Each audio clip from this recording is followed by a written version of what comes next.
इस 9 साल के अंदर देश की दशा और दिशा दोनों बदल दिए नरेंद्र मोदी जी ने। मैं इस तरह से देख रहा हूँ। हिंदू मुस्लिम करके 65 साल से कांग्रेस जीत रही थी। सबसे बड़ा नुकसान देश को 1947 इन कांग्रेसी दलालों ने अपनी सत्ता के चक्कर में एक भारत देश के टुकड़े कराकर एक पाकिस्तान बना दिया था। इनके जो आका हैं वो सीधे सीधे पाकिस्तान में बैठे हैं। जो बेवकूफ कॉर्पोरेटर के लायक नहीं है, लोग उसको प्राइम मिनिस्टर की शक्ल देना चाह रहे हैं। आज भी वो पप्पू कहलाते हैं, 54-55 साल के हो गए हैं। परंतु कुछ लोग तो आरोप लगाते हैं कि जैसे कि जब से सरकार बनी है बुलडोजर मुसलमानों के ऊपर ही चलता है। अब देखिए, जो क्राइम करेगा कानून सबके लिए बराबर है। कानून से तो कोई बच नहीं सकता ना जी। नाजायज तो किसी के साथ हुआ नहीं होगा और ना होगा जी। आप युवा हैं, आप कैसे देखते हैं? बिल्कुल, मैं इस तरह से देख रहा हूँ कि पिछले 65 साल के अंदर जो देश को डुबाया था कांग्रेस सरकार ने, इस 9 साल के अंदर देश की दशा और दिशा दोनों बदल दिए नरेंद्र मोदी जी ने। मैं इस तरह से देख रहा हूँ। बड़ी बात कह रहे हैं आप? मैं बड़ी बात नहीं कह रहा हूँ। अभी जैसे कि आप कह रहे थे कि हिंदू मुस्लिम तो 65 साल से कांग्रेस कर रही है। हिंदू मुस्लिम करके ही तो जीत रही थी 65 साल से कांग्रेस। हिंदू मुस्लिम करके 65 साल से कांग्रेस जीत रही थी। हिंदू मुस्लिम जो हुआ है देश के अंदर, वो कांग्रेस पार्टी ने किया है कि देश के अंदर सबसे बड़ा दंगा, सबसे बड़ा नुकसान देश को 1947 इन कांग्रेसी दलालों ने अपनी सत्ता के चक्कर में एक भारत देश के टुकड़े कराकर एक पाकिस्तान बना दिया था। उसमें हजारों लाखों की तादाद में इनोसेंट हिंदू मुस्लिम मरा था। किनकी? इन कांग्रेसी सत्ताधारियों के चक्कर में। उसके बाद कह रहे हो कि हिंदू मुस्लिम कौन कर रहा है? ये अमेरिका के दलाल हैं ये। और ये सीधा पाकिस्तान, इनके जो आका हैं वो सीधे सीधे पाकिस्तान में बैठे हैं।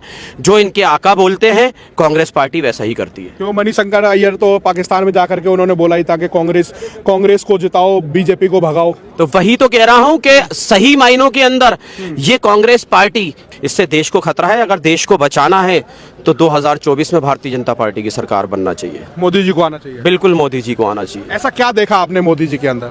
मोदी जी के अंदर क्या नहीं देखा? इस 9 साल के अंदर, पिछले 65 साल के अंदर 2014 तक मुसलमानों की हालत SC ST दलितों से बदतर हो रखी थी कि मुसलमानों के साथ इतना जुल्म किया जा रहा था कि मुसलमान को कारोबार से दूर रखा कांग्रेस पार्टी ने, एजुकेशन से दूर रखा, सरकार की भागीदारियों से दूर रखा। तो मुसलमान की तो हालत खराब करके रख रखी थी कि गूगल के ऊपर एक सच्चर कमेटी की रिपोर्ट पड़ी है। वो सच्चर कमेटी की रिपोर्ट अगर मेरे मुस्लिम भाई पढ़ लें तो मैं कह रहा हूं कि उंगली काट लेंगे दांतों से, जितना जुल्म इन कांग्रेसियों ने माइनॉरिटीज के ऊपर करा है। देश के अंदर अगर मुसलमानों का अगर कुछ विकास हुआ है तो इस 9 साल के अंदर विकास हुआ है, नहीं तो पिछले 65 साल के अंदर तो मुसलमान को बर्बाद करके रख रखा था इस कांग्रेस ने। कांग्रेस तो कह रही है कि इन्होंने देश बेच दिया, को महंगाई बढ़ा दी। खरीदा किसने? देश किसकी औकात है देश खरीदेगा? तुम्हारी औकात है देश खरीदोगे? और ये इसकी अंडरटेकिंग आज भी भारत सरकार ही देखती है। तो किसने बेच दिया देश? देश किसी ने नहीं बेचा। देश तो ये खा चुके हैं लूट के।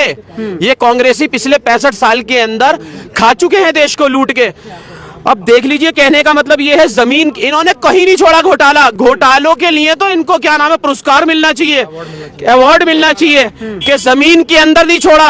कोयला घोटाला जमीन के अंदर, कॉमनवेल्थ घोटाला क्या नाम है, 70,000 करोड़ कॉमनवेल्थ घोटाला जमीन के ऊपर, इंस्पेक्टर टूजी घोटाला आसमानों के ऊपर, हवाओं के ऊपर।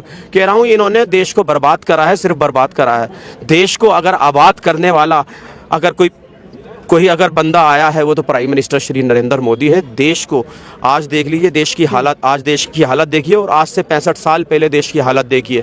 उस टाइम में क्या हालत थी देश की और आज क्या हालत है देश की। कि प्राइम मिनिस्टर नरेंद्र मोदी के टाइम के अंदर ही चंद्रयान 3 लैंड करता है, सेफ लैंडिंग। ठीक है, इसका श्रेय सारा साइंटिस्टों को जाता है, लेकिन साइंटिस्टों को भी फ्री हैंड किसने किया था? आदरणीय प्राइम मिनिस्टर श्री नरेंद्र मोदी ने।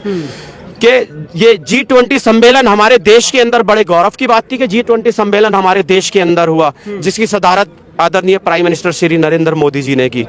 कि ये कांग्रेसी ये मोदी जी को कुछ समझ नहीं रहा है। पूरा विश्व मोदी जी का लोहा मान रहा है। पूरे विश्व के जितने भी राष्ट्रपति, प्राइम मिनिस्टर हैं, आज मोदी जी की जय-जयकार कर रहे हैं, मोदी जी को प्रणाम कर रहे हैं और मोदी के साथ कंधे से कंधा लगाकर खड़े। तो जैसा कि आपने कहा कि पूरे देश के राष्ट्रपति हैं, हमने तो ये भी देखा कि पापों के राष्ट्रपति तो पैर तक छूते हैं, परंतु राहुल गांधी उनको पनौती भी तो कह देते हैं। पनौती राहुल गांधी असल में सबसे बड़ी चीज़ बताऊं, मैं तो इनको लीडर मानता ही नहीं। ये तो मैं मानता हूं ये एक नाटक कंपनी के कुछ बंदे हैं, नाटक नूटक करते रहते हैं। अब जैसे कि पिछली बार देखा होगा इनके बयानबाजियां आते रहते हैं कि आलू से सोना बना देते हैं, आटा लीटर के भाव बिकवा देते हैं, वो क्या नाम है, खेतों के अंदर टाइल लगवा देते हैं। तो ऐसे प्राइम मिनिस्टर को बनाओगे जो बेवकूफ कॉर्पोरेटर के लायक नहीं है, लोग उसको प्राइम मिनिस्टर की शक्ल देना चाह रहा है। कुछ लोग तो कहते हैं कि राहुल गांधी प्रधानमंत्री बनेंगे। राहुल गांधी, मैं कह रहा हूं कि अपनी फैमिली का भी बड़ा नहीं बन सकता। अब तो इनका बुरा वक्त शुरू हो चुका है। मैं तो कह रहा हूं कि इस कांग्रेस परिवार को इटली चले जाना चाहिए वापसी। कैसे देख रहे हैं 3 राज्यों की जीत को और मोदी की गारंटी कैसी रही? देखिए, ये प्रधानमंत्री जी की गारंटी को जनता ने स्वीकार किया है।